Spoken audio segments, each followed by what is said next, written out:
The just shall live by faith. Those 6 words have literally transformed the world. Get your coffee.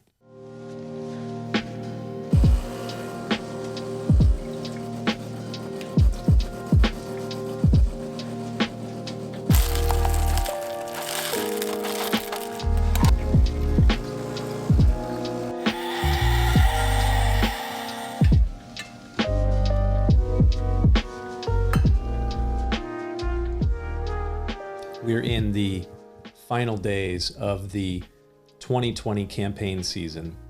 And if you're in the US, then just about everywhere you look in your community, there are political signs.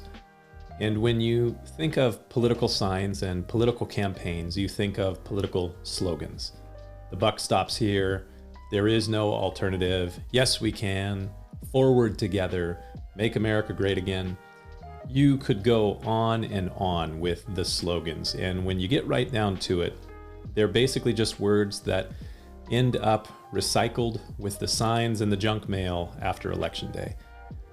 But 2.5 millennia ago, a Hebrew prophet by the name of Habakkuk wrote a series of words which, when translated into English, are 6 words. The 6-word slogan, "The just shall live by faith." And this slogan, or this phrase, has, in my opinion, great power. These 6 words are picked up by a couple of writers in the New Testament and quoted in the books of Romans and Galatians and then in Hebrews. The just shall live by faith. 1,500 years after those were picked up in the New Testament, these 6 words became something of a rallying cry for the Protestant Reformation. And they truly are revolutionary, much more so than "yes, we can" or "forward together." The just shall live by faith. What does that mean, and why is it so important? Well, much to the dismay of many atheists, we are by nature religious. I would say that we are religious by design, but I'll say by nature for those that don't like the idea of a designer or of God. We seem to innately default toward religion. We are, as some people would put it, meaning-seeking beings. Even those that are ardently opposed to the concept of God recognize this point. I was listening just a couple of days ago, this last weekend, listening to a podcast with a couple of scientists that are more atheistic. And even they, during this podcast, acknowledged the reality that we are seemingly religious by nature. We are meaning-seeking religious robots. We seem to be programmed to default towards religiosity. I would imagine that this makes someone like Bill Maher really frustrated. Additionally, we are hard-coded with a moral firmware, what you would call a conscience. And when you combine the moral firmware, our conscience, that each of us have with the tendency toward religion, you end up with a multitude of religious expressions that all really at their base look relatively similar. This is why so many non-religious people in the West assume that all religions are basically the same, because religions are similar in the way that they seek to deal with our failings. We all have this conscience that shows us that there is a right and there is a wrong, and we recognize in ourselves more often than not our wrongs and the fact that we don't measure up to the rights. So religions are similar in the way that they tend to seek to deal with our failings. All of us are imperfect, and we have this sense, because of our conscience firmware, version 1.0, of what is right, or to use religious jargon, what is righteous. And because we are meaning-seeking religious robots, we end up creating pathways to deal with our imperfections. Again, using religious jargon to atone for them and to try to promote growth toward rightness and perfection. Religious jargon, sanctification.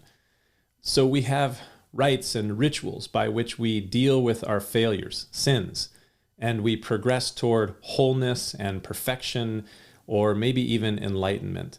And this is true even for those that say that they're non-religious. The atheist Sam Harris, I tend to bring him up a lot because I listen to his podcast. I've read a number of his books. I find the guy pretty fascinating. But you have this atheist neuroscientist, Sam Harris, and he is a great example of what I'm describing.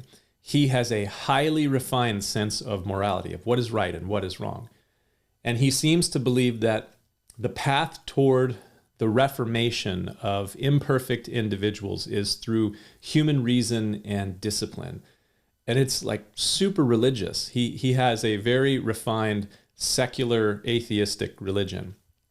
But when you look at all these different religions, I want to suggest to you that Christianity is different. Christianity is truly not a religion, not in the way that all the other secular or sacred religions are religious. All other religions seek to move imperfect individuals, us, toward righteous perfection, justification by rites and rituals of atonement and discipline for what you would call sanctification if you were reading through the scriptures. In the Christian tradition, none of those rites and rituals and paths towards justification and sanctification will suffice. They will not do. For the Christian, sacrifice and offerings will not take away sin. Adherence to laws and traditions will not make us perfect. Instead, Christianity says Jesus was lifted up on the cross. He was offered to deal with all of our sins and to provide the needed power and ability to make us whole and right.